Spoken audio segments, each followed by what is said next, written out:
Namaskar, a warm welcome to World News in Indian Perspective on All India Radio. This is Anita Anand and with me is Nitya Franco bringing glimpses of the major developments of the day from across the globe. Over the next half an hour, we shall bring to you the latest from the world of politics, economy, sports, entertainment and more. The headlines. U.S. Treasury Secretary Janet Yellen to attend G20 finance ministers and central bank governors ministerial meet in Bengaluru. Quad foreign ministers to meet on March 3rd on the sidelines of G20 foreign ministers meet. The last NDRF special task force returns from Turkey to India after the final leg of Operation Dost.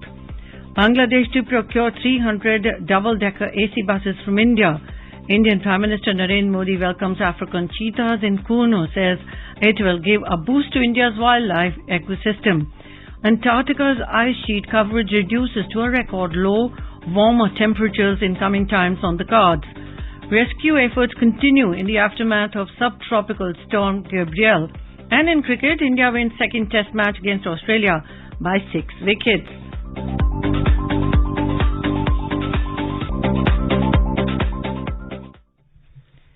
G20 Chief Coordinator Harshvardhan Shringla has emphasized the need for accelerated and inclusive development of a country for resilient growth and the importance of technology in transforming the lives of citizens.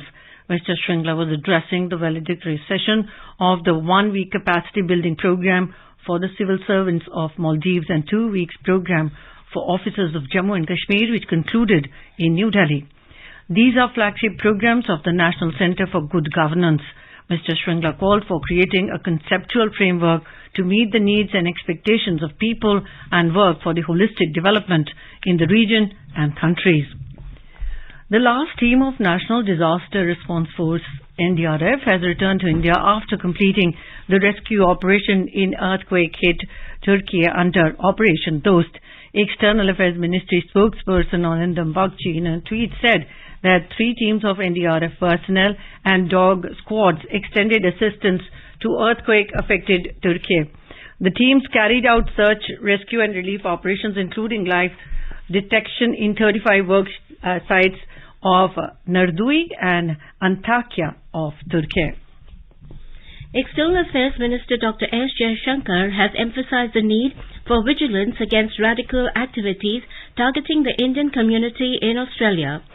He said this during the meeting with his Australian counterpart Penny Wong in Sydney on Saturday. In a tweet, the External Affairs Minister said he had warm and wide-ranging discussions with Senator Wong. They exchanged perspectives on the Indo-Pacific strategic picture, progress in the Quad, G20 developments and respective neighborhoods. They also noted the forward movement on the bilateral agenda. In today's Hot Spots section, we bring you a news commentary on India-Australia Comprehensive Strategic Partnership.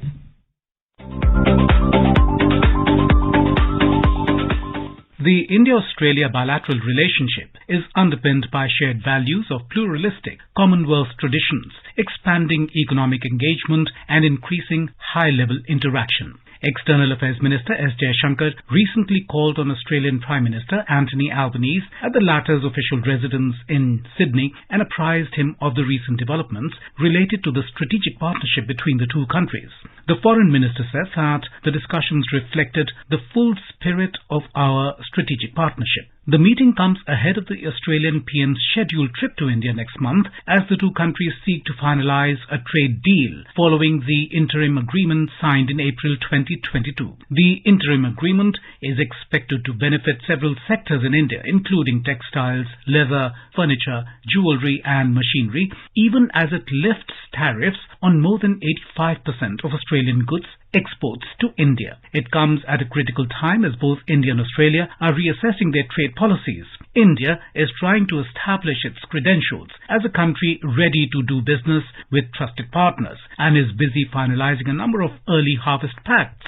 Australia is seeking to reduce its trade dependence on China by diversifying its export market after being at the receiving end of Beijing's trade weaponization. Prime Minister Modi had earlier extended an invitation to the Australian Prime Minister to visit India. Australian Prime Minister Anthony Albanese also talked about Australia's relationship with India ahead of his upcoming trip to India. He highlighted that the India-Australia relationship goes from strength to strength. Australian Prime Minister Anthony said, "I've already had a number of meetings with the Indian Prime Minister, and our economic relationship is important. I think we have complementary economies. I look forward to strengthening that as well as security issues.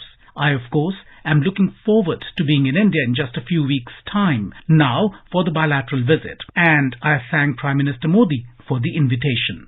Several commonalities between India and Australia, including strong, vibrant, secular and multicultural democracies, free press, independent judicial system and English language, serve as a foundation for a closer cooperation and multifaceted interaction. The long-standing people-to-people ties, ever-increasing Indian students coming to Australia for higher education, growing tourism and sporting links, especially cricket and hockey, have played a significant role in further strengthening bilateral relations between the two countries.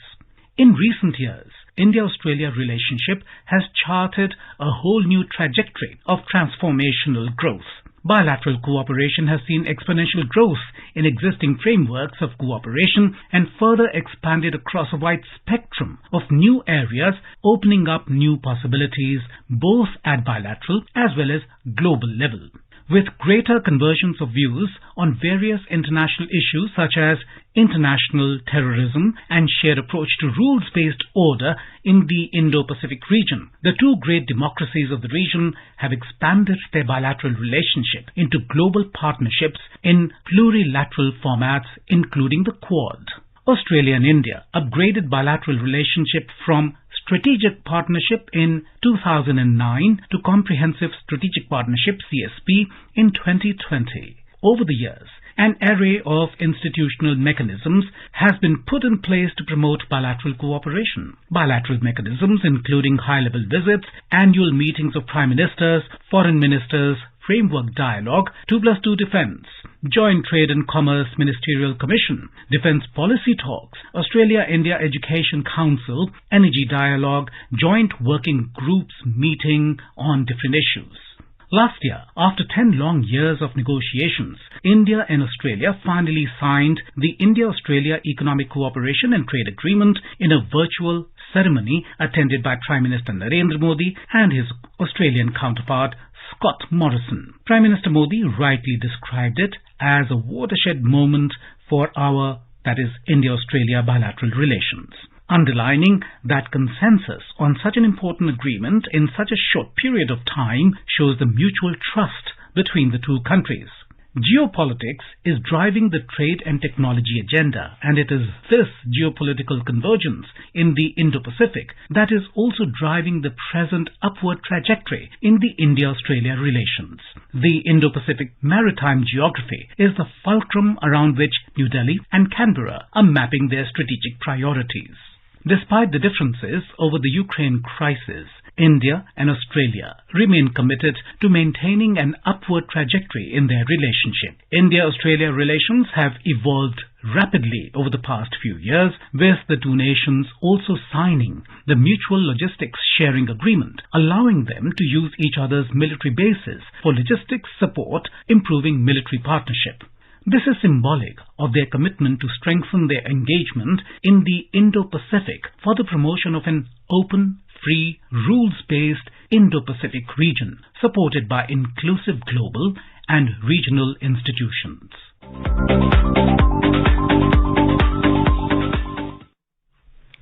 The government of Bangladesh has announced its plans to procure 300 electric double-decker air-conditioned buses from India. Bangladesh is among the most climate-vulnerable countries in the world.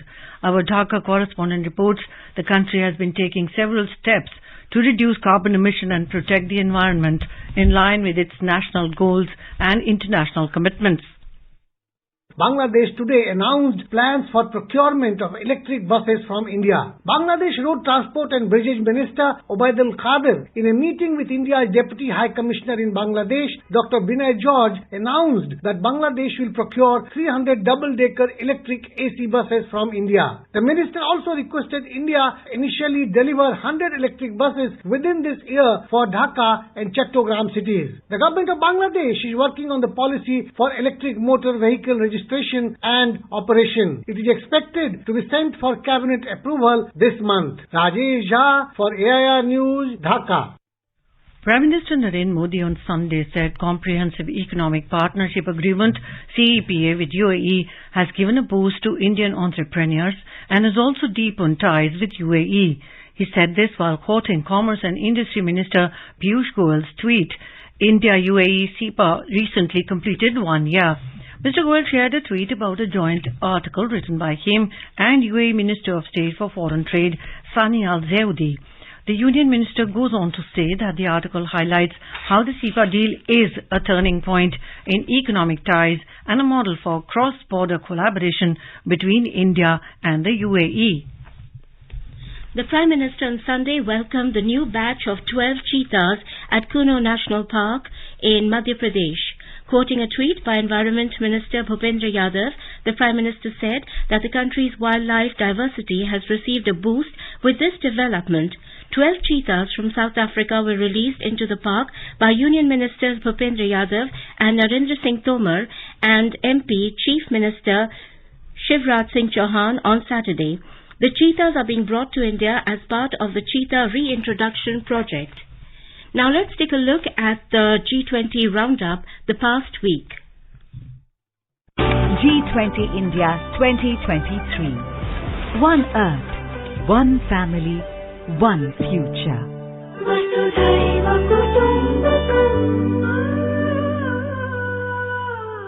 G20 activities in India have gathered momentum in the run-up to the upcoming Foreign Ministers meeting in New Delhi on March 1st and 2nd. The past week saw a series of events and deliberations in the run-up to the G20 Leaders Summit under India's presidency on 9th and 10th September this year. AIR News revisits the events past and upcoming. The US Treasury Secretary Janet Yellen will travel to India next week to participate in the G20 Finance Ministers and Central Bank Governors Ministerial Meet in Bengaluru. She will also meet Nirmala Sitharaman and Jeremy Hunt at the adjoining events.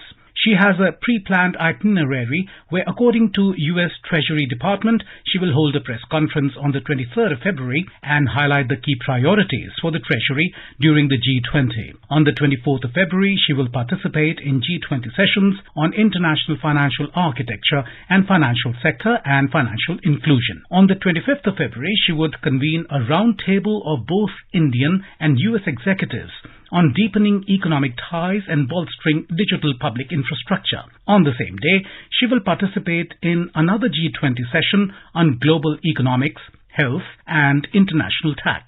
G20 finance ministers and central bank governors FMCBG and the second finance and central bank deputies FCBD meetings in Bengaluru are scheduled from the 22nd to the 25th of February. Union Minister for Information and Broadcasting, Youth Affairs and Sports, Shri Anurag Singh Thakur, will attend the inaugural session on the 22nd of February. Union Finance Minister Nirmala Sitharaman will deliver the presidency address on the 25th of February. Over 500 delegates from 29 countries and 14 international organizations are expected to participate.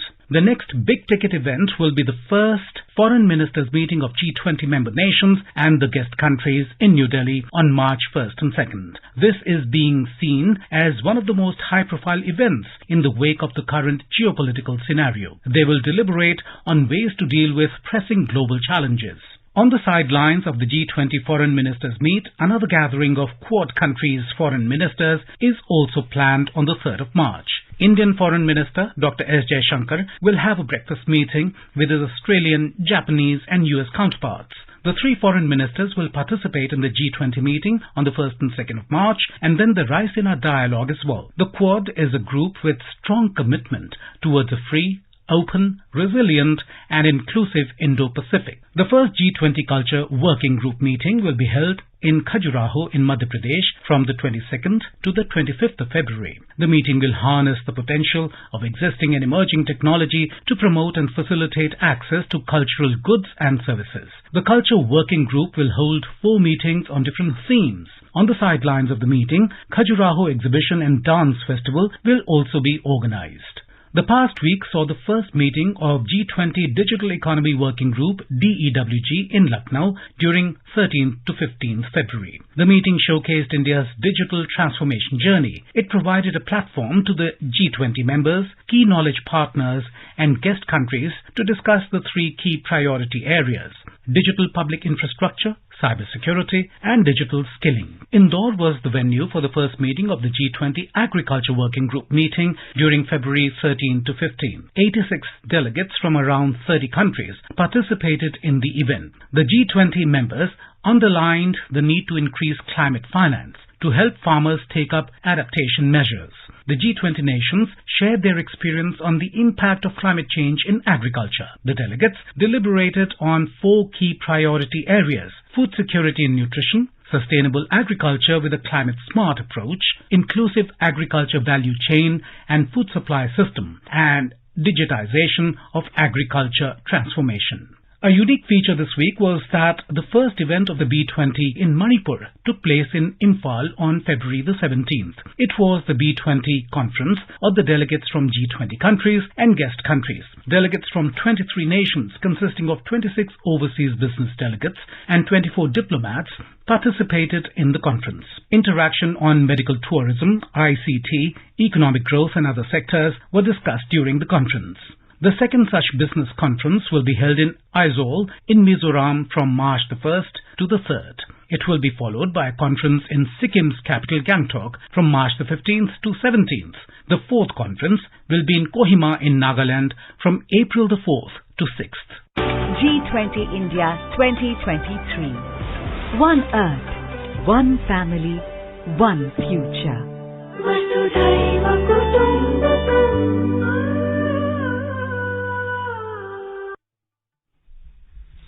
In a boost to India's moon mission, Chandrayaan-3 successfully underwent electromagnetic interference and electromagnetic compatibility or EMC test at UR Rao Satellite Center, Bangalore. The test was conducted between 31st of January to 2nd of February. The Indian Space Research Organization ISRO made the announcement on Sunday. Chandrayaan-3 interplanetary mission has 3 major modules: the propulsion module, lander module and rover. ISRO said in a statement that the performance of the systems was satisfactory. The test is a major milestone in the realization of the satellites. This is All India Radio giving you the news. Welcome back to World News. Japan's government has begun arrangements to invite the leaders of India and Australia to the G7 summit in May. Officials in Tokyo said Prime Minister Narendra Modi and Australian Prime Minister Anthony Albanese are to be invited to the gathering. Some officials are also considering asking Ukrainian President Volodymyr Zelensky to join the talks. The G7 summit is scheduled to be held in Hiroshima between 19th to 21st of May this year. Japan's government hopes world leaders will discuss a wide range of global issues, including the fighting in Ukraine, nuclear disarmament and non-proliferation and climate change. Dr. APJ Abdul Kalam International Foundation and Space Zone India, in association with Martin Foundation, launched the APJ Abdul Kalam Satellite Launch Vehicle Mission 2023 in Pattipolam village, Chengalpattu near Chennai. The launch of the sounding rocket was scheduled at 7:45 Sunday morning. The chief guest of the event was Telangana Governor Tamilisai Sundarajan, former ISRO Director Mailsamy Annadurai and Dr. Anand Mahalingam, founder and CEO of Space India Private Limited, were present at the event. More than 5,000 students from grade 6 to 12 from different parts of the country, including 200 students from the fishermen community, designed and constructed the rocket and 150 picosatellite research experiment cubes that contain different payloads in today's launch. The reusable rocket was made by the selected top 100 students, of which 60 are from Tamil Nadu. The rocket can be used for research in weather, assess atmospheric conditions and radiations. With the tension rising between US and China over the balloon row, the global community is in a fix over this dispute. The latest episode in the series happened on Saturday with the meeting of US Secretary of State Antony Blinken and China's Foreign Affairs Minister Wang Yi on the sidelines of a security conference in Munich, the first high-level meeting since the balloon dispute. Mr. Blinken said they would not stand for any violation of their sovereignty and that this irresponsible act must never occur again. Mr. Wang, on his part, called the episode a political farce manufactured by the US to block and suppress China by all means. To this date, China denies that it was a spy balloon, even as the US continues to disclose more details in support of their allegation. The way both Beijing and Washington have reacted to each other since this incident has come under close scrutiny by the global community as the world grapples with the incident's implications for national security and geopolitical stability. It has worked in deepening distrust among those wary of China or the US, and also making it difficult for both Washington and Beijing to close the gap between them. Scientists have reported that the Antarctica ocean area covered by ice has shrunk to a record low due to the warmer temperatures. The National Snow and Ice Data Center in the United States said Antarctica's sea ice fell to 1.91 million square kilometers this week, the lowest extent since records began in 1979. The Antarctic cycle undergoes significant annual variations during its summers of thawing and winters of freezing. The continent has not experienced the rapid melting of ice in the past 4 decades, but the high melt rate since 2016 raises concerns that a significant downward trend may be taking hold. Melting of the sea ice is problematic because it helps accelerate global warming. In Ladakh, the swearing-in ceremony of the newly appointed Lieutenant Governor of Union Territory of Ladakh took place at Rajnivas in Leh on Sunday. The Chief Justice of the High Court of Jammu and Kashmir and Ladakh, Justice N. Koteshwar Singh, administered the oath of office to Brigadier Dr. B.D. Mishra amid selected dignitaries of civil society, defence, officials of UT Ladakh and elected leaders of Leh and Kargil Hill councils, headed by respective chief executive councillors. Brigadier Dr. B.D. Mishra retired is the second LG for UT Ladakh after the first LG, Radha Krishna Mathur, who served Ladakh for 3 years and 4 months, that is from 31st of October 2019 to 11th of February 2023. On his arrival, Ladakh police accorded a guard of honour to Brigadier Dr. Mishra, retired at Rajnivas in Leh. He was welcomed at Leh with Ladakhi tradition and culture. The nation is paying tribute to great Maratha warrior Chhatrapati Shivaji Maharaj on his birth anniversary on Sunday. Shivaji Maharaj is revered for his uncommon courage, gallantry and for being the welfare king. Paying homage to the great Maratha warrior, Prime Minister Narendra Modi said Chhatrapati Shivaji Maharaj's courage and emphasis on good governance are an inspiration. On the occasion, Home Minister Amit Shah remarked that Shivaji was an efficient administrator and said that his ideals of Hind Swaraj are the confluence of public welfare, security and modernity. North Korea on Sunday said that it had tested a Hwasong-15 intercontinental ballistic missile on Saturday. A long-range ballistic missile was launched into the sea off Japan's west coast after warning of a strong response to upcoming military drills by South Korea and the United States. The missile flew 989 kilometers for 66 minutes before hitting a preset area in open waters. Hwasong-15 was first tested in 2017. North Korean leader Kim Jong-un's sister Kim Yo-jong said the United States is trying to turn the UN Security Council into a tool for its heinous hostile policy towards Pyongyang. She said North Korea is watching every movement of the enemy and it will take corresponding and very powerful counter-action. North Korea's ballistic missile and nuclear weapons programs are banned by the UN Security Council, yet Pyongyang continues with its weapon development and holds elaborate military parades. India achieved more than 15,000 transplants for the first time in a year in 2022. Health Secretary Rajesh Bhushan said this while addressing the gathering during National Organ and Tissue Transplant Organization Scientific Dialogue 2023 on Sunday. He said an annual increase of 27% in transplant numbers has been observed. He congratulated everyone on the positive outlook that the country is observing in organ and tissue transplants. He added that there is a fast resurgence in transplant activities post-COVID. He underlined 3 priority areas which include programmatic restructuring, communication strategy and skilling of professionals. Mission Olympic Cell has approved financial assistance towards training and Grand Slams competitions for 10 judokas, 2 badminton players and 3 fencers among others. The 10 judokas would be on training for 21 days in Uzbekistan and Georgia and will also compete in 3 Grand Slam events in Uzbekistan, Georgia and Turkey during this period. Ministry of Youth Affairs and Sports in a statement said that the players' participation fees, airfare, lodging and boarding and food costs among other expenditures would be borne by Sports Authority of India. The Mission Olympic Cell also approved expenditure for 2 badminton players to compete in German Open, All England Championship, Swiss Open, Orleans Masters, Spain Masters and Orleans Masters. In fencing, financial assistance has been approved for fencers Lashram Omoramba, Shreya Gupta and Oinam Juvraj Singh to compete at Cadet and Junior Asian Championship, Tashkent in March. Financial assistance is also being provided to swimmer Sri Harina Trice towards participation in Singapore National Championship.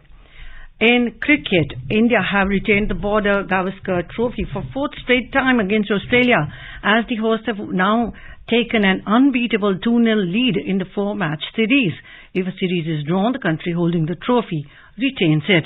India defeated Australia by 6 wickets in the second test in New Delhi on Sunday. Ravindra Jadeja, with a career-best spell of 10 wickets in the match, 7 of them in the second innings, was declared man of the match. The hosts, chasing 115 for victory, scored 118 runs for the loss of 4 wickets in the second session on day 3. This is the second time in a row that India have beaten Australia in a test match within 3 days. Now let us take a look at the major developments around the world as reported in the foreign press. The Financial Times writes, Sweden warns against decoupling its NATO bid from Finland. South China Morning Post writes, Hong Kong Advocacy Group calls for more psychiatric support for homeless residents. Le Monde writes, Europe has not let its climate ambitions shatter. The Washington Post writes, death toll from Turkey's Syria earthquakes crosses 46,000 as rescues wind down. The Globe and Mail reports most Canadians want the right to plan ahead for an assisted death if they get dementia. The Guardian says Turkey ends rescue efforts in all but 2 earthquake-hit provinces. The Japan Times reports amid renewed interest in nuclear fusion, Japan's research reaches a critical stage. And now a quick look at the headlines once again. U.S. Treasury Secretary Janet Yellen to attend G20 finance ministers and central bank governors ministerial meet in Bengaluru. Quad foreign ministers to meet on 3rd of March on the sidelines of G20 foreign ministers meet. The last NDRF special task force returns from Turkey to India after the final leg of Operation Dost. Bangladesh to procure 300 double-decker AC buses from India. Indian Prime Minister Narendra Modi welcomes African cheetahs in Kuno, says it will give a boost to India's wildlife ecosystem. Antarctica's ice sheet coverage reduces to a record low, warmer temperatures in coming times on the cards. Rescue efforts continue in the aftermath of subtropical storm Gabrielle. And in cricket, India wins second test match against Australia by 6 wickets. And now, before we end, let's listen to Mahatma Gandhi's favorite bhajan, Vaishnav Jan, by artists from Australia.